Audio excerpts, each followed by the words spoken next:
Kia ora te whānau. So today we're going to look at how we can embellish our sentences that we've been learning. I'm going to refer back to that 100 sentences in 1 hour lesson and how we can sort of build on that to further embellish what we're saying. So we're going to look at the tense markers I and kwa to start with. Those meaning I meaning something's happened in the past, kwa meaning something's been completed in the past. So for example, it might be I kōrero rawa.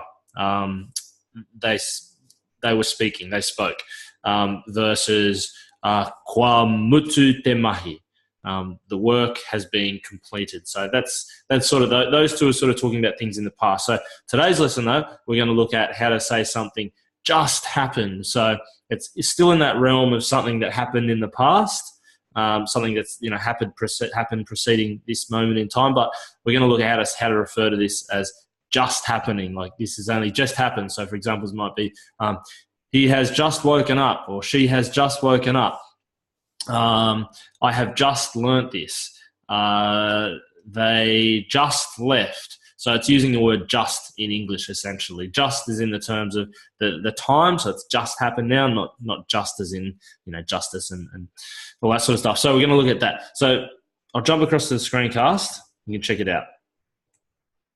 So structure for this is KΑATAHI ANŌ, then the person that we're talking about, and then ka, and then the action. So before we were looking at things like I, haere, ia, where we had the tense, the action, and then the subject. So here we're mixing it up a little bit. So I haere ia, so he went or she went. So in this one we're mixing it up a bit more. We've got KAATAHI ANŌ, which is a sort of standalone phrase, and then the subject, then the action. So you can see the action and the subject sort of flip around there, and then you add ka in. And by the time I explain it like that, it sounds really confusing, but it's not really that confusing. So we'll get into it.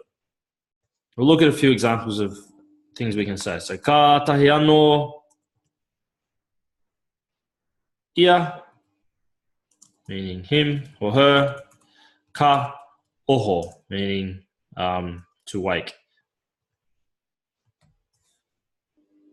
So what we're saying there is, where's my little buttons? KAATAHI ANŌ ia, ka oho, he or she has just woken up. KAATAHI ANŌ, if I could type properly, that would be good. O ka ako.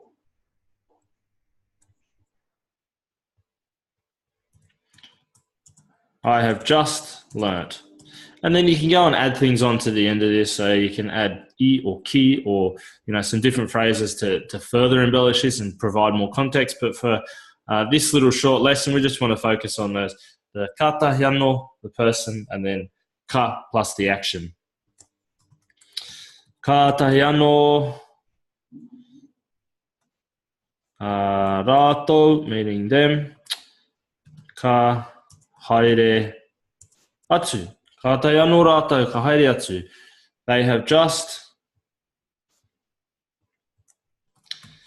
just left or gone away. So there's some of there are a few examples that you can use in this. Again, like last week, we were looking at the subject or the person. That can be a multitude of different things. It isn't isolated to just a few different words. It could be a person, it could be a group of people.